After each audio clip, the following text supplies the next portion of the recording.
같이 말씀 보겠습니다. 오늘 룻기 1장 우리가 좀 읽었는데요. 룻기의 시대적 배경은 1절에 나오죠. 사사들이 이스라엘을 다스리던 시대에 이렇게 되죠. 그러니까 바로 사사 시대입니다. 우리가 지금까지 살펴본 사사기 어느 시대 중에 하나일 것입니다. 사사 시대는 사사기 마지막 절이 잘 요약해 줍니다. 21장 25절 바로 앞에 있는 우리가 어제까지 읽었던 말씀인데요. 그때 이스라엘에는 왕이 없었으므로 사람마다 자기 소견에 옳은 대로 행하였다. 이렇게 마무리가 되거든요.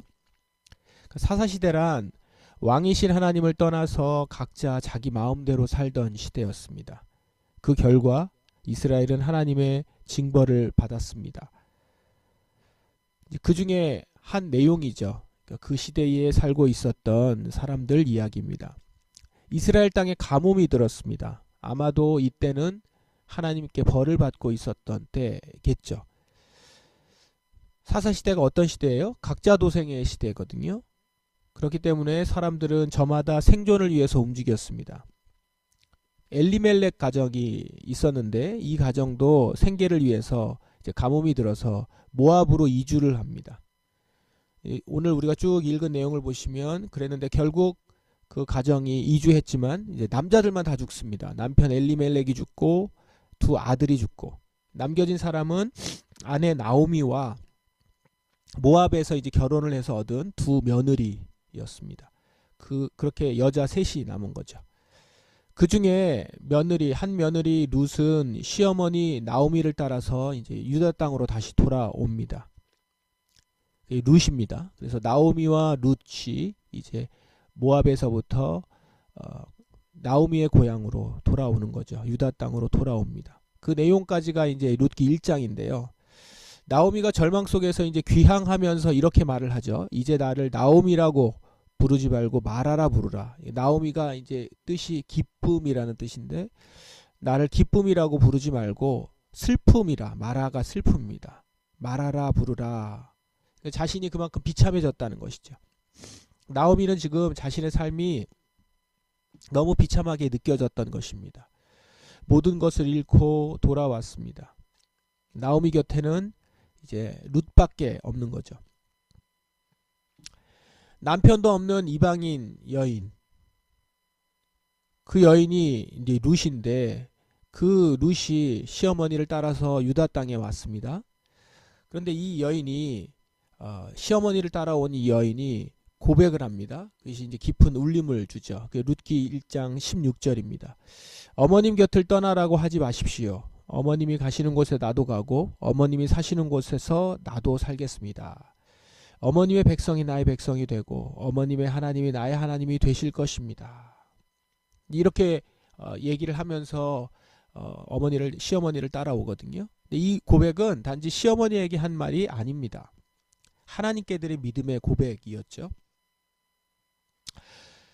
그리고 룻은 이후에 자기가 이렇게 고백한 대로 그 유다 땅에서 살아갑니다. 룻기의 큰 줄기는 어떠냐면 이 고백에 따라서 행동하고 있는 룻을 통해서 몰락한 가정이 다시 회복되는 그런 이야기입니다. 이 회복을 상징적으로 보여주는 인물이 나오미죠. 나오미가 완전히 비워졌고 기뻐할 수 없는 슬픔 가운데 빠져 있었지만 룻의 이 행동들을 통해서 여러 가지 행동, 룻만 나온 건 아니지만 보아스가 거기에 있죠. 그들을 통해서 완전히 무너졌었던 그의 인생이 다시금 회복되는, 그래서 완전 무너졌던 인생 곡선이 룻을 통해서 다시 상승하는 그런 이야기가 이제 룻기 전반에 걸쳐서 쭉 나옵니다. 2장과 3장에 보면 룻은 추수 때 이삭을 주어서 생계를 유지합니다. 이삭 줍기는 가난한 사람들을 위해서 밭에 남겨둔 그런 곡식을 주어가는 행위거든요. 오늘날로 말하자면 폐지를 주어서 생계를 잇는 것, 그런 것과 같습니다. 룻은 그 일을 그런데 성실하게 부지런히 이렇게 감당합니다. 뿐만 아니라 시어머니 나오미의 그 조언을 따르면서 순종하면서도 그냥 무조건 순종만 하는 것이 아니라 지혜롭게 일을 하나하나 해결해 나가는 그런 적극적인 면도 있습니다. 이런 모습이, 이런 룻의 삶의 태도는 마을 사람들에게로부터도 인정을 받죠. 이제 이 얘기가 쭉 2장, 3장 전개가 되는데요. 근데 여기서 우리가 하나 주목할 것이 이겁니다. 룻이 한 일이 영웅적인 행동인가요? 그녀의 행동이 칭찬받을 만하지만 역사에 남을 영웅적인 일은 아닙니다. 시대를 뒤흔든 사건도 아니고 수많은 사람을 구하는 일도 아닙니다. 단지 가난한 여인이 하루하루 생계를 위해서 최선을 다했을 뿐입니다. 그렇다면 룻기가 지금 보여주려고 하는 것이 뭡니까? 룻기가 지금 있는 그 위치를 한번 보십시오. 룻기, 성경 룻기가 있는 위치. 성경에서 룻기는 사사기와 사무엘상 사이에 놓여 있습니다. 사사기는 반복된 이스라엘의 타락과 그리고 회개와 그 가운데 혼란과 암울함, 이런 것들이 있는 역사입니다.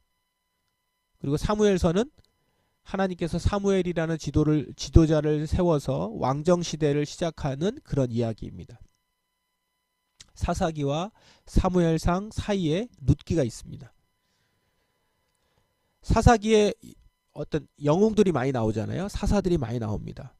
그리고 사무엘서에도 이제 왕들이 나오기 시작합니다. 사사기의 영웅들과 사무엘서의 왕들 사이에 지금 이름 없는 이방인 과부 룻의 이야기가 놓여 있는 겁니다. 무엇을 말해줍니까? 하나님은 화려한 이력이나 위대한 업적이 아니라 하나님께 믿음을 고백하고 그 고백대로 살아가는 한 사람을 통해서, 그런 사람들을 통해서 당신의 구원 역사를 이어가고 계신다는 겁니다. 이루어가고 있다는 것이죠.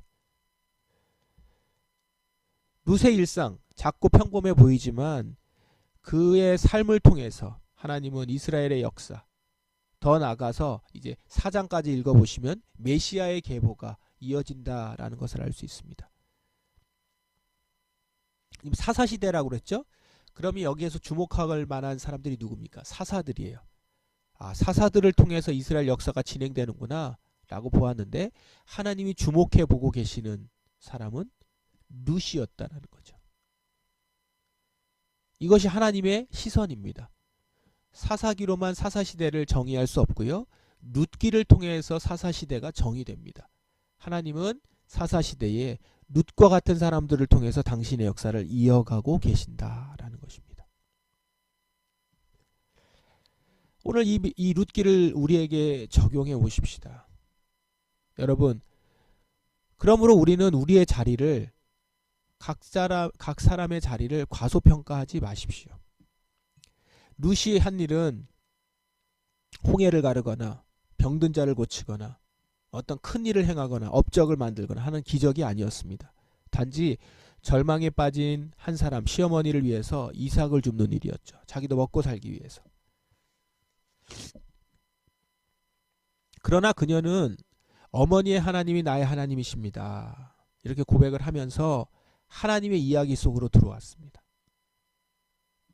그리고 하나님은 그녀의 고백과 그에 따른 삶을 주목하셨고 그 삶을 통해서 하나님의 구원 이야기를 써 내려가셨습니다.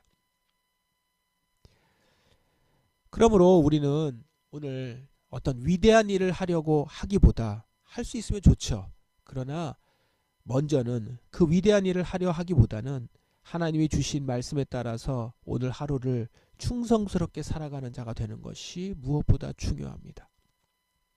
내가 맡은 일이 혹은 드러나지 않고 작아 보이고 보잘것없어 보일지라도 하나님은 그 삶을 주목하신다는 것이죠.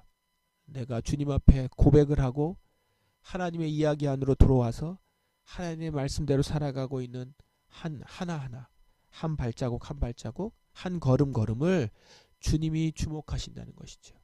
그리고 그런 사람들의 발걸음과 그 행위를 통해서 당신의 구원 역사는 오늘도 이루어지고 있다라는 것입니다.